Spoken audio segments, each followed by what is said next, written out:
1 கொரிந்தியர் 14 அதிகாரம் வசனம் 2-5. ஏனெனில் அந்நிய பாஷையை பேசுகிறவன் ஆவியாலே ரகசியங்களை பேசுகிறதை அவன் மனுஷனிடத்தில் பேசாமல் தேவனிடத்தில் பேசுகிறான். அந்நிய பாஷை பேசுகிறவன் யார்கிட்ட பேசுகிறான்? கர்த்தர்கிட்ட, டைரக்டா ஆண்டவர் கிட்ட. மோசே ஆரோன் எடுத்துங்க. மோசே ஜெபம் பண்ணா ஆண்டவர் பதில் தராரு, ஆனா ஆரோன் ஜெபம் பண்ணா பதில் வரல. ஏன் அப்படின்னாக்கா மோசே அவரும் அந்நிய பாஷை பேசி இருக்கிறார். மோசே தன் மாமனாரோட ஆடுகளை மேய்த்து கொண்டிருக்கார். ஒரு முட்செடி என்ன ஆகுது? எரிந்து கொண்டே இருக்குது. அந்த இலைகளும் கொட்டல, அதுவும் பட்டு போகல, இருக்கிற செடி அப்படியே இருக்குது, ஆனா எரிந்து கொண்டு இருக்குது. மோசே கிட்ட போறாரு. உன் பாதரட்சத்தை கைட்டு என் முன்னே வாப்பா, நீ நிக்கிற இடம் பரிசுத்தமான இடம் சொல்றாரு. இப்ப மோசே யார்கிட்ட பேசுறாரு? கர்த்தர் கிட்ட டைரக்டா பேசுறாரு. அப்ப ஆண்டவர் மோசே கிட்ட பேசுறாரு இல்லையா? அப்ப அந்நிய பாஷை பேசுகிறோம் யார்கிட்ட டைரக்டா பேசுறோம்? கர்த்தர் கிட்ட பேசுறோம். ஏசாயா 28 அதிகாரம் வசனம் 11 பாருங்க. எப்படி பேசுவார் ஆண்டவர்? அந்நிய பாஷைகளோட இந்த ஜனத்தோட என்ன பண்ணுவாரா? பேசுவாரு.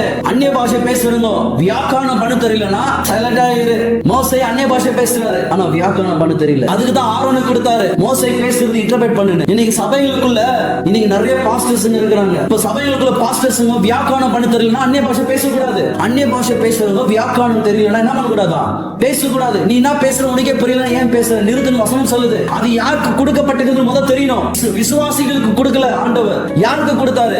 ஊழியக்காரங்களுக்கு கொடுத்தாரு. இப்ப சபையில ஊழியக்காரங்க மைக் பிடிக்கிறாங்க. அப்ப சபையில விசுவாசிகள் இருக்கிறாங்க, வேற ஒரு ஜனங்களும் வருவாங்க. இப்போ ஒரு மைக் பிடிச்சுக்கின்னு ஊழியக்காரங்க அந்நிய பாஷையில் இஷ்டத்துக்கு கத்தினே இருந்தாங்கன்னா வர ஜனங்க என்ன பண்ணுவாங்க? இது ரொம்ப ஒரு மாதிரி கச்சா முச்சான்னு பேசுறாங்க, எனக்கு இது பிடிக்கலன்னு சொல்லிட்டு சபை விட்டு போற ஆட்கள் உண்டு. அப்போ வியாக்கான பண தெரியலன்னா அந்நிய பாஷை பேசுறது நிறுத்து சொன்னது விசுவாசிகள் சொல்ல ஆண்டவர். ஊழியக்காரங்க இன்னைக்கு நானும் ஒரு ஊழியக்காரன், நானும் இங்க மைக்க பிடிச்சு லவலவான்னு கத்தின்னு அந்நிய பாஷையில எனக்கே அது நான் என்ன பேசுறேன்னு புரியல, நான் வாயை மூடிக்கணும். ஆனா எனக்கு வியாக்கான பண்ண தெரியுது, என்னால பேச முடியுது. மற்றவங்க பேசுற அந்நிய பாஷை என்னால வியாக்கானம் பண்ண தெரியுது.